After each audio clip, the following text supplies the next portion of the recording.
Catrall, thank you so much for being here. Thank you for having me. You have a long history of advocating for yourself. Can you talk about how you came to do that within an industry where it can be really hard to advocate for yourself? I always felt that if it needed to start with me, and if I believed in myself, then others might too. I never thought, oh, I'm not good enough. I thought, let's see if I'm good enough. I always used it as a sort of a challenge to myself. And I always listened to that little voice inside of me that would say, yeah, you can do this. You got this. Or, shit. So you've got to just really listen to yourself and get the temperature of what you're trying to achieve is even possible. I had a very dear friend for years, and he was pursuing a career that just kept saying no, no, no, no, no. So instead of going through the front door, he went through the back door, and he decided to work behind the camera and became a really, really well-known director.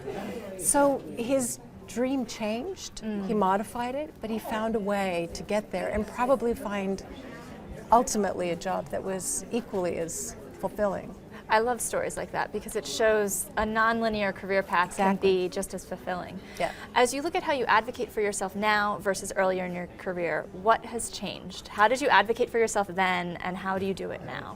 Well, I think I'm much more selective about what I do because I'm in a fortunate position where I can pay my rent if I decide not to do something. Right.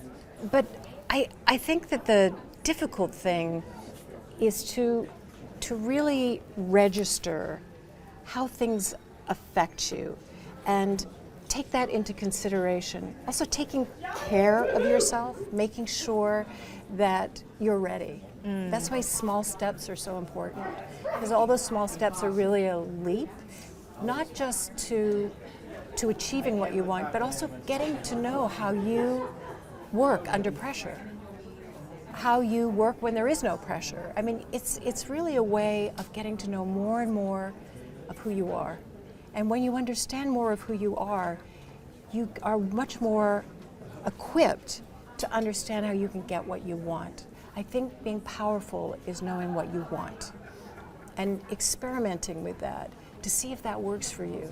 Because, the climate might not be right for you, or this might not be the right job for you, but ultimately, if you start asking those questions and listen, the answers are there. It might not be the answer you want or you like, but it might be a happier life. One of the things at this age for me that I'm so certain of is that I don't want to be in a situation for even an hour where I'm not enjoying myself. You first said that, I think, in 2019, and I think you broke the internet. The comments went viral. First part of my question is, were you surprised at the reaction? Because I think those comments resonated with a lot of women. I was, because for me, I remember saying it and thinking, yeah, that's me. That's where I am now. That's not where I was when I was 16 or 26 or 36, 46 or even 56. But at 67, that's still where I am. I want to make people happy. I want to make people laugh. But I also want to continue to do things that fulfill me, that I feel really strong about. And saying no is important, but saying yes to the right things is important too. So that was my first question. My second question related to this is, you said that wasn't necessarily how you felt at 16 or earlier in your career. Was there a specific moment, a lightning bolt realization that let that become your motto? I think it came just late in life, that motto. I think when I was younger, I was just following what other people were telling me I should do, I should be, I should say.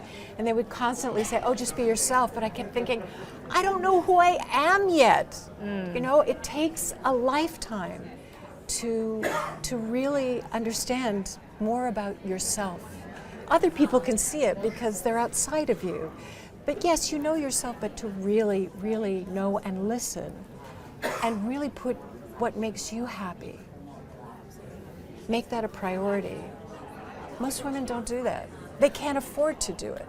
They either can't afford or they get so much advice. I've learned that a lot of men will say, oh, put yourself first or be selfish about your time. But then what they want you to be selfish about is the thing that helps them. Exactly. So if you have 5 people telling you. Listen to this, the thing that says, I don't like this, I don't like this guy, this job's not for me. I mean, that whole feeling that we were talking about with Katie is that coming into a room and thinking, is this the right boss for me?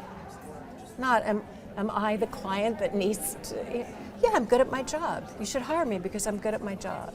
Yeah, but if you don't, I know I can get another job. It's an That empowering. confidence of listening to what's right for you. And what happens is when you start to do that, it's addictive. You start to get more and more sharpened to what turns you off in any given situation. I was always better at that in my work than I was personally. I think personally it's tougher because you yearn to be loved back. Yes. But in a job, you can be loved too. And you need to listen to what that says, your warm fuzzy or whatever you want to call it.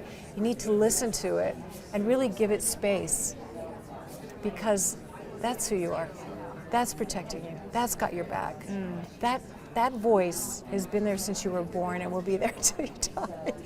And you have to do the work. When I was younger, I was doing these jobs that all these agents and producers said I should do. I would never have done them except for that kind of pressure of this is what happens now in your career. That isn't to say you shouldn't say yes to jobs that are challenging and scary. Yeah, that's a good reason. I haven't done it before. But that voice is where you want to be. You want to be in tune with it. You mentioned your age, and we're not going to mention specific projects due to the strikes, Strike, but one of your characters, I'll keep it broad, landed on a 50 over 50 list. And your character was not terribly happy to be on this list. There was some grumbling. And we have the Forbes and Know Your Value 50 over 50, and we see it as a positive thing because it's a list of women who are stepping into their power. I want to ask, do you, Kim, how do you feel about your age? Is it an advantage or disadvantage? Well, I'm still waiting to be called to the 50 over 50. Better hurry up. Well, we have the next one coming There up. you go. So There you consider go. This a Rectify this. We consider this a pre-interview. Okay. All right. Okay. But I ask women on the list, is your age an advantage or disadvantage? And some people say advantage, some people identify the disadvantages. For me, personally and professionally, it's an advantage. I've had a really long, wonderful career. I'm very grateful.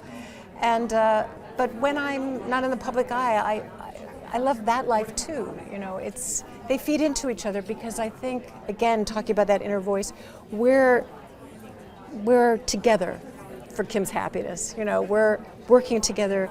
I'm listening, they're listening. So if you can get that co-pilot to take you to the destination that you want to go, it's not seamless, nothing's seamless. It's the world, we're humans, it's crazy.